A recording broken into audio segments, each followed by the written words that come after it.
This is Aluminium Smelting Company of Nigeria, which was set up with 3.2 billion US dollars but was sold for just 130 million.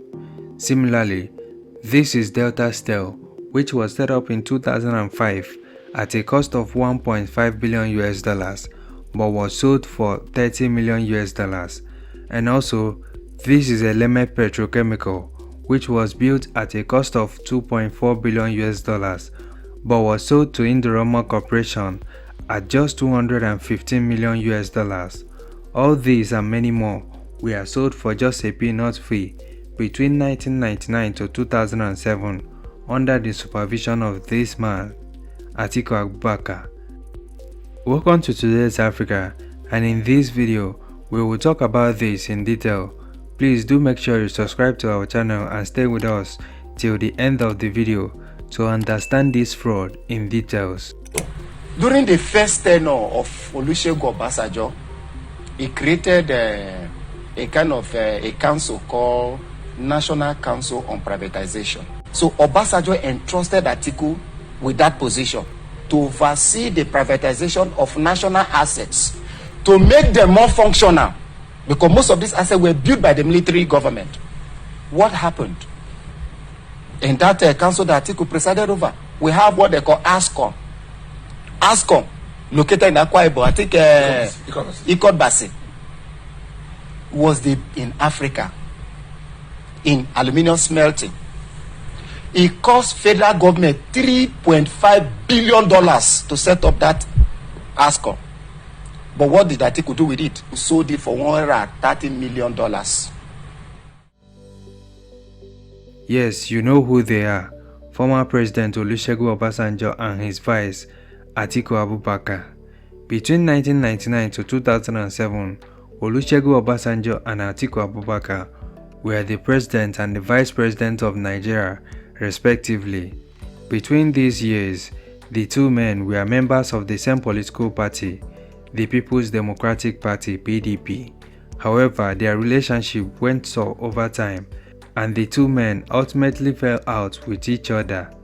With what I know about Atiku, which you can read in my book. Okay, read the book. Are you a member of his family? With what I know about Atiku, if I have put Atiku forward, God will not have forgiven me. Okay. Listen. In 2007, Atiku Abubakar ran against Obasanjo's PDP in the presidential election but failed woefully. After losing the elections, Atiku Abubakar left the PDP, and since then, their relationship can be likened to that of a cat and dog. But there was a time when they were good friends and worked together as president and vice president to a supposed better Nigeria. During their tenure between 1999 to 2007, privatization of government properties became the cash cow for them. And just in case you don't know what this privatization means, this is an act of auctioning government-owned businesses and companies to individuals and companies to the highest bidder. And the man who brought these plans to Obasanjo is Atiku Abubakar. And with Olusegun Obasanjo not being too concerned about the economy during his tenure, Atiku as the vice president took over. As the head of the National Council on Privatization from 1999, it would be fair to say that Atiku Abubakar dug Nigeria's economic grave for today's extreme poverty and unemployment. Atiku Abubakar oversaw the sale of over 145 assets and companies belonging to the federal government. But here is a few that you may still remember or know. They include the Nigerian Air Force College of Nursing, NAFCON, which was sold in 2005 to James Ibori, the notorious former governor of Delta State, even though he denies it. Eleme Petrochemical, which was built at the cost of 2.4 billion US dollars, was sold to Indorama Corporation at the cost of just 215 million US dollars.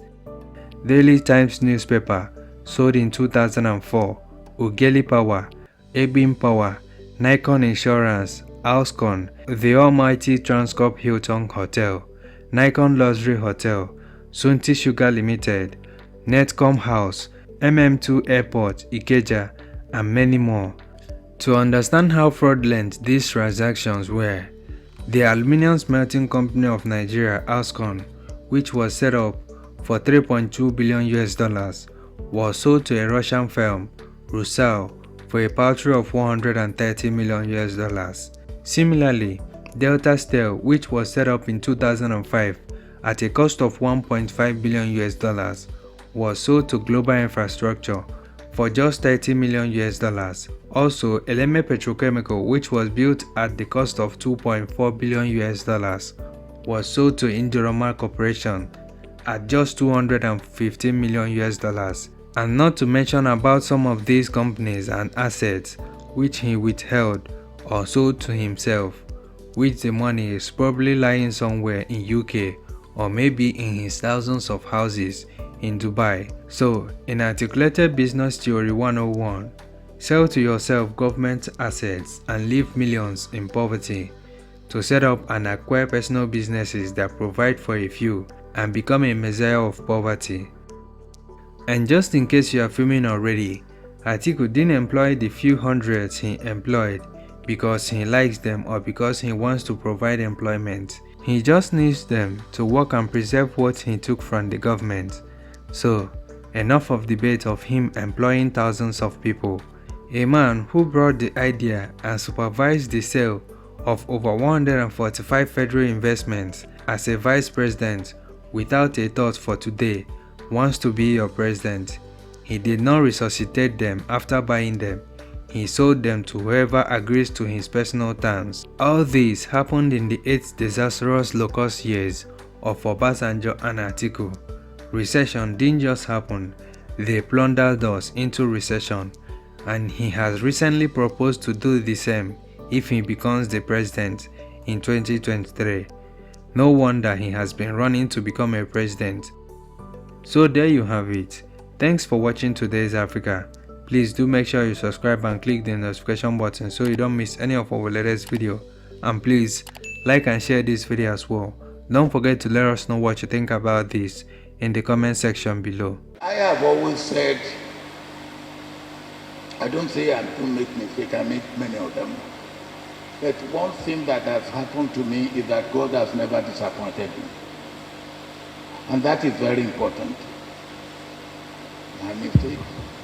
For instance, one of the mistakes I made was picking a number 2 when I was going to become president. But because it is a genuine mistake, God saved me out of it. Hands. He asked a good question. He did. We'll be here all night. Yeah. No, he asked a good question, but he spoiled it at the end. I said, why not Atiku?